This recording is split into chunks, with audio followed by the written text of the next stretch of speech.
자, 그럼 이준석 후보부터 주도권 토론 시작해 봅니다. 예, 이재명 후보는 요즘 그 부산의 HMM 이전 관련해서 얘기 많이 하고 계신데요. 그 HMM의 전신이 어떤 회사죠? 부산에 HMM을 우리가 유치하겠다고 하는 것은 부산이 북극 항로가 개발될 경우에 해운 항만의 중심 도시가 되기 때문입니다. 그래서 우리는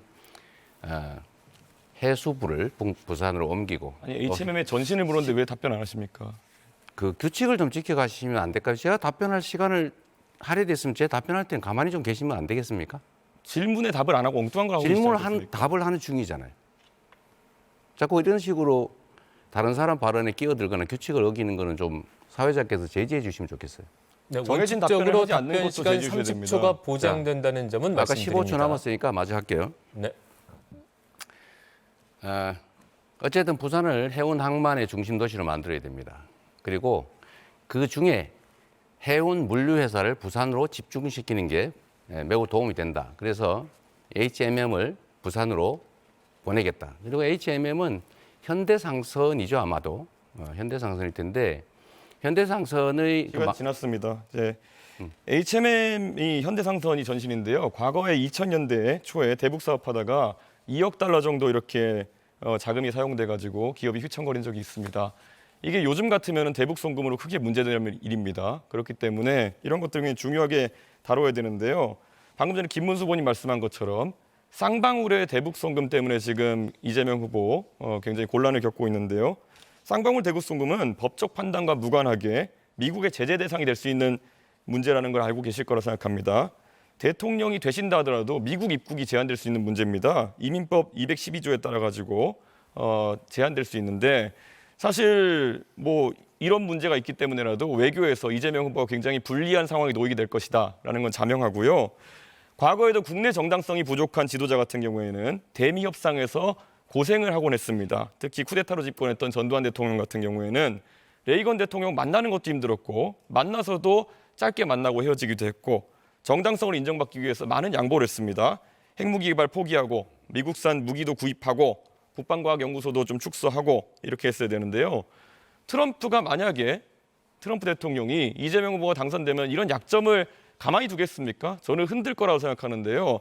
본인의 이런 여러 가지 사법 리스크 때문에 대한민국을 위기에 빠뜨렸어야 되겠습니까? 본인의 이런 문제들 다 해소해야 되는 거 아니겠습니까? 재판을 안 받으면 해소가 안 될 거잖아요. 제가 대북 송금에 관여했다는 건 아무런 근거도 없는 얘기고 실제로 그들이 저를 위해서 송금했다는 것은 믿을 수 없는 얘기고 주가 조작을 하다가 수사를 받으니까 아마도 그걸 도박 자금으로 썼다는 설도 있는데 저는 이 진상이 곧 규명될 거라고 봐요. 그리고 또 한 가지는 아까 부산 얘기를 마저 좀 하면 HMM은 부산으로 반드시 가게 됩니다. 정부가 지분을 가지고 있기 때문에 얼마든지 가능하다. 의지에 따라서 이 말씀드립니다. 지금 그러면 쌍방울이라는 기업이 결국엔 과거에 속옷 만들었었고 이번에 대북 사업을 하기 위해서 결국에는 뭐 스마트팜이나 이런 것들을 언급하는 그런 상황인데 그게 그러면 얼마나 진실된 이야기라고 사람들이 생각하겠습니까? 쌍방울이 속옷 만들던 회사가 스마트팜을 하기 위해 가지고 북한에 송금을 하다 걸려서 도박 자금을 날려가지고 이재명으로 물고 늘어졌다. 이 해명을 트럼프가 받아들이겠습니까? 저는 그렇게 자꾸 하늘을 가리려고 하는 행동을 하지 않으셨으면 좋겠다. 그런 생각을 하고 있습니다. 그리고 사드 문제에 대해 가지고 이재명 후보가 사드는 미국 방어용이다라는 말씀하신 적이 있습니다. 근데 사드라는 무기 체계를 전혀 이해 못하고 계신 것 같은데 사드는 종말 단계에서 미사일을 요격하는 그런 체제입니다. 그렇기 때문에 떨어지는 것을 요격하는 것이거든요. 사드 미사일과 레이더가 우리나라에 배치돼 있다는 것은 우리나라에 떨어지는 것을 막겠다는 그런 의지입니다. 그런데 지금 이재명 후보는 흔히 그러니까 중국에서 얘기하는 것이나 아니면 음모론자들이 얘기하는 것을 또 받아들이셔가지고 결국 사드가 미국 방어용이라는 주장을 하고 계세요. 이런 식으로 잘못된 정보를 바탕으로 해가지고 이런 음해를 하시면은 과연 미국에서 봤을 때는 이 사람은 뭘 해도 이렇게 왜곡해서 인식하는 사람이구나. 이거 만약에 외교 현장에 가셔서 대통령으로서 발언하셨다면은 큰 망신살 발언인데 아직까지도 사드는 미국 방어용이다라는 입장을 유지하십니까? 한국의 방어는 한국의 독자적인 미사일 방어 체제로 방어하는 게 맞죠.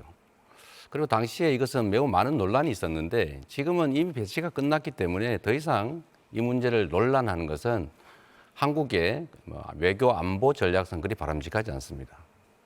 굳이 과거 얘기를 조금 해본다면 그때 당시에는 예를 들면 이 고고도 미사일이기 때문에 굳이 북한이 그런 고고도 미사일을 쏘겠냐, 예, 알겠습니다. 그 필요하겠냐 이런 논란이 현실적으로 있었다. 제가 이재명 후보에게 답변을 이렇게 물어보면요, 꼭 물어본 거 빼고 답을 하십니다. 자기 하고 싶을 만한 하시는데 그러다 보니까 이재명 후보의 의사를 제가 한번 해석해서 이렇게 말씀드린 경우가 많은데요.